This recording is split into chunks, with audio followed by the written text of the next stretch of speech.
You don't notice the moment stability disappears. It doesn't explode, it erodes.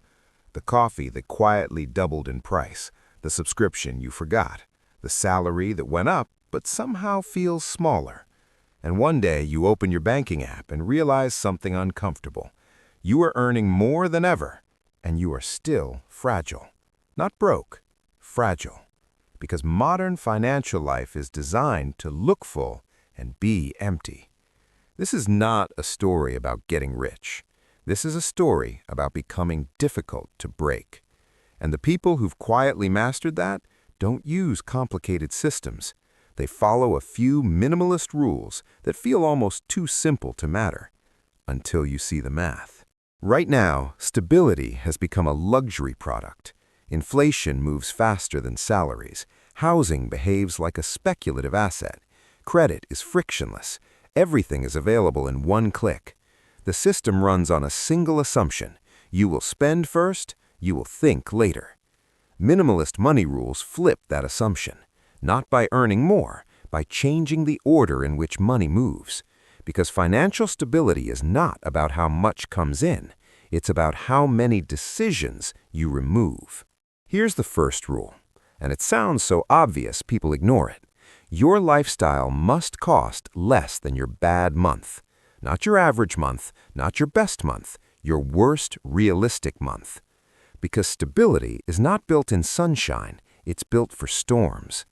Most people calculate affordability like this. I can pay this when everything goes right. Minimalists calculate it like this. Can I survive this when two things go wrong at the same time? That single shift removes 80% of financial anxiety. Not because you earn more, because you stop living at the edge of your own income. Second rule, your fixed expenses are your real boss, not your employer. Rent, debt payments, car obligations, subscriptions. These are the bills that show up every month, whether life is working or not. And here's the uncomfortable math.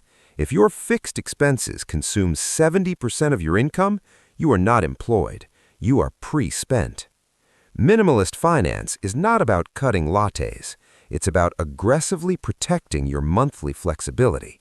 Because flexibility is what turns a crisis into an inconvenience. And without it, every small problem becomes a financial event. This is where the illusion of income begins to collapse. Someone earning $3,000 with low fixed costs is more stable than someone earning $8,000 with high obligations. But we don't see stability, we see lifestyle. We see the car, the apartment, the vacations. Public success, private pressure. Minimalist money rules are built on a quiet, slightly uncomfortable truth. The more impressive your life looks, the less room you have to move. Third rule. You do not rise to your income, you fall to your systems. People think financial discipline is about willpower. It isn't. It's about automation.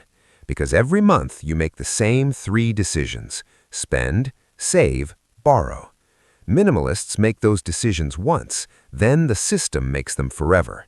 Money enters, a percentage disappears into savings, a percentage goes to investing. The rest becomes your actual spending power. No debates, no guilt, no motivation required. And this is where the irony appears. The most financially stable people think about money the least because they removed the need to think about it. Fourth rule, emergency funds are not for emergencies, they are for independence. The public story says save 3 to 6 months of expenses in case something goes wrong. But the hidden mechanism is control. An emergency fund changes how you behave at work, how you negotiate, how long you can think before making a decision. Without it, every choice is urgent. With it, time becomes an asset you own. And time is the rarest financial advantage available to normal people. Now we arrive at the rule that feels the most counterintuitive. Minimalists avoid high-maintenance money, not just high risk, high maintenance. Complex portfolios, constant trading, daily checking. Because complexity creates friction. Friction creates avoidance. Avoidance destroys consistency. The long-term data is brutally simple. Consistency beats intensity. Slow systems outperform smart bursts. The people who win financially are not the most informed, they are the most repeatable. Here, where the system reveals its real incentive, the economy does not reward stability, it rewards activity. Buying, upgrading, financing, refinancing, rebalancing, reacting. A stable person is a low-profit customer. They don't panic, they don't impulse buy, they don't chase trends. Minimalist money rules are not just personal strategies, they are a refusal to participate in a high-speed financial culture. And this creates a strange social tension because stability looks boring. Same apartment, same car, long gaps between purchases, while everyone else appears to be moving forward.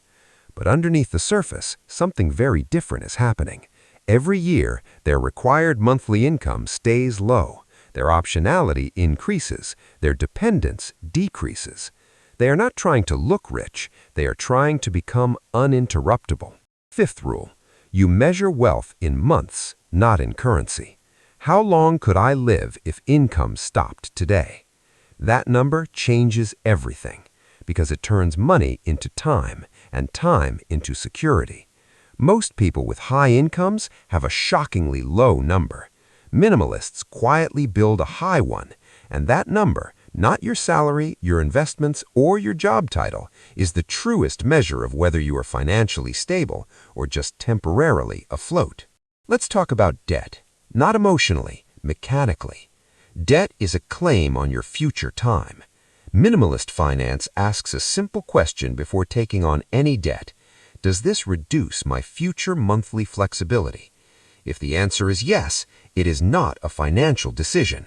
It is a lifestyle decision disguised as a financial one. This is why two people with identical incomes can live in completely different realities. One owns their time, the other owes it. There's also a timeline most people never see. In the early years, minimalist money feels slower. You skip upgrades, you delay visible rewards, your life looks unchanged. But beneath the surface, something compounds. Lower obligations, higher savings rate, more invested time. And then a threshold appears, where your money begins to handle small problems without your permission. The car repair doesn't matter. The medical bill doesn't matter. The job transition doesn't matter. Not because you're rich, because you are buffered. This is the moment stability becomes visible, not in your lifestyle, in your reactions. You stop rushing decisions. You stop fearing emails. You stop calculating before every purchase. Your nervous system changes, which is something no financial spreadsheet ever talks about. Now step back and look at the wider system. We live in an economy that monetizes urgency, same-day delivery, instant credit, real-time markets. Minimalist money is slow money, and slow money behaves differently.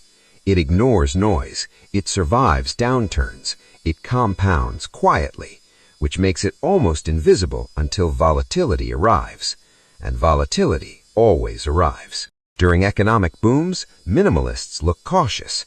During downturns, they look prepared. Not because they predicted anything, because they designed for uncertainty from the beginning. They assumed instability and built a life that could absorb it. So here is the uncomfortable contrast. The public message, earn more, upgrade more, optimize everything. The underlying reality, reduce obligations, automate decisions, buy back your time. One path makes you look successful faster. The other makes you harder to damage. And this leads to the final rule. Minimalist money is not about restriction, it is about selectivity. You spend aggressively on what you truly value and almost nowhere else, which creates a life that feels both smaller and larger at the same time. Fewer things, more control. Less display, more duration. Because in the end, financial stability is not a number, it is a position. A position where your monthly survival cost is low, your time horizon is long, and your decisions are calm. And from that position, almost every opportunity in the modern economy becomes available to you, not because you chased them, because you can wait for them. So, here is the question most people never ask. If your income stopped today, How long would your current life continue to function exactly as it is?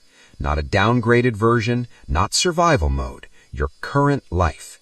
Because that number, more than your salary, your investments, or your job title, is the truest measure of whether you are financially stable or just temporarily afloat.